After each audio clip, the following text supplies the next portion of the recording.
is my version of the fermented vegetables recipe. I'm going to use double the recipe. So instead of half a green and half a red cabbage, I'm going to do one whole of each. Whole red and a whole green. And I'm also going to do a whole orange and a yellow bell pepper.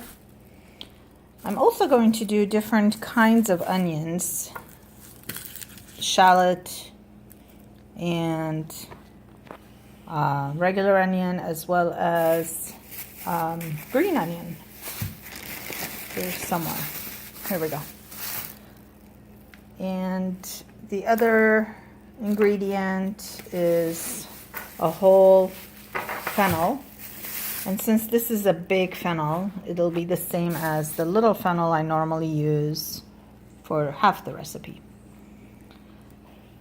And Trader Joe's chili and lime seasoning and sea salt. I'm also going to use jalapeno peppers and serrano peppers. You can add any other vegetable you want. Just for fun, for the color, I'm going to put about half a cup of shredded carrots in it. You could shred it yourself, but I'm just being lazy. So I bought this already shredded organic from PCC. And finally, just for color and fun, I'm going to use this special beet. It looks really pretty inside, and I'll show you in a minute. So I've been chopping and adding the vegetables in this plastic container. Make sure you don't use metal.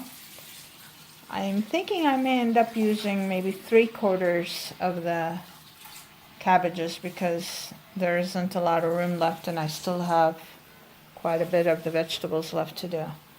Here is the beet that's kind of special. I'm going to see if I can cut it to show the center.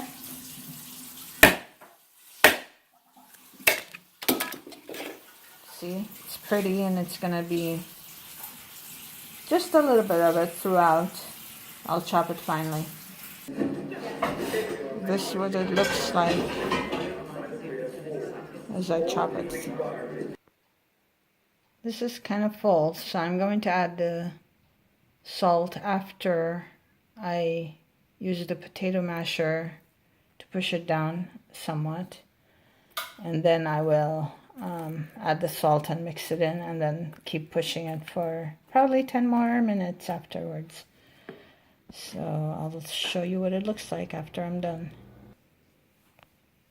So I've been using the potato masher for something like 2 minutes, and you can see how much got pushed down already.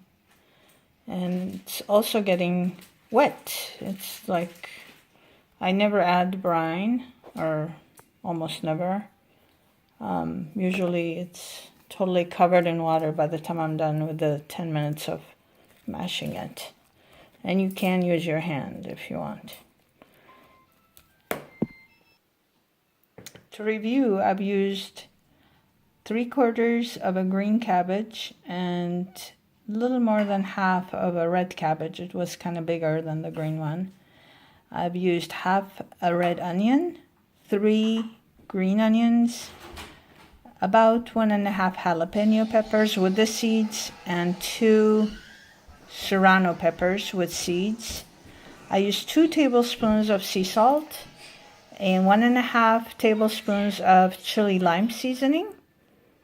I used about 1/2 inch of fresh ginger chopped well, 3 large cloves of garlic, and 1 large yellow pepper and 1 large orange pepper. I also used a large fennel and a small, I don't know what it's called, but it's the colorful beet. Now I start filling the jars. And one thing I like using is this to push the vegetables down, to pack it up. And I'll keep filling it after I push it down.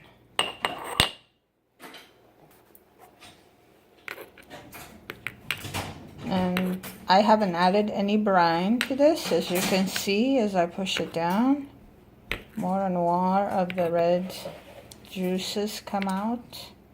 And this is absolutely delicious over a salad, like a dressing by itself.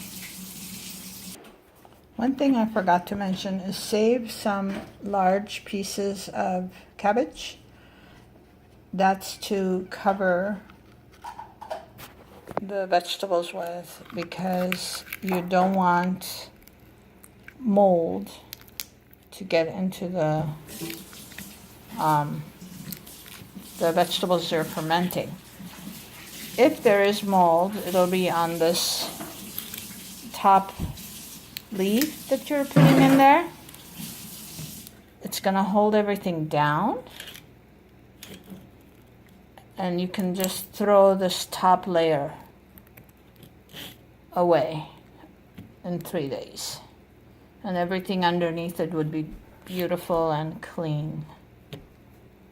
And this is how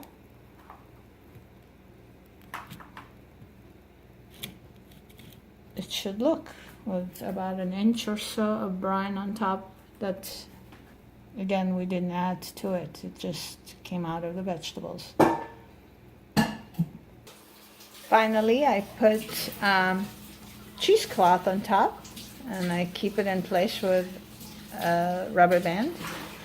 This is to keep the dust off, and if the juices start bubbling up and coming up, it'll kind of keep it clean. It won't spill. So now you should put a date on it. That way you know when it's ready, like in 3 or 4 days. I would check to see if it's the right taste. I found 3 to 4 days to be ideal. But you may want to go further, depending on, I guess, the temperature of the room. It should stay in room temperature. After that, when it's ready, you should refrigerate it or put it in the basement somewhere cold.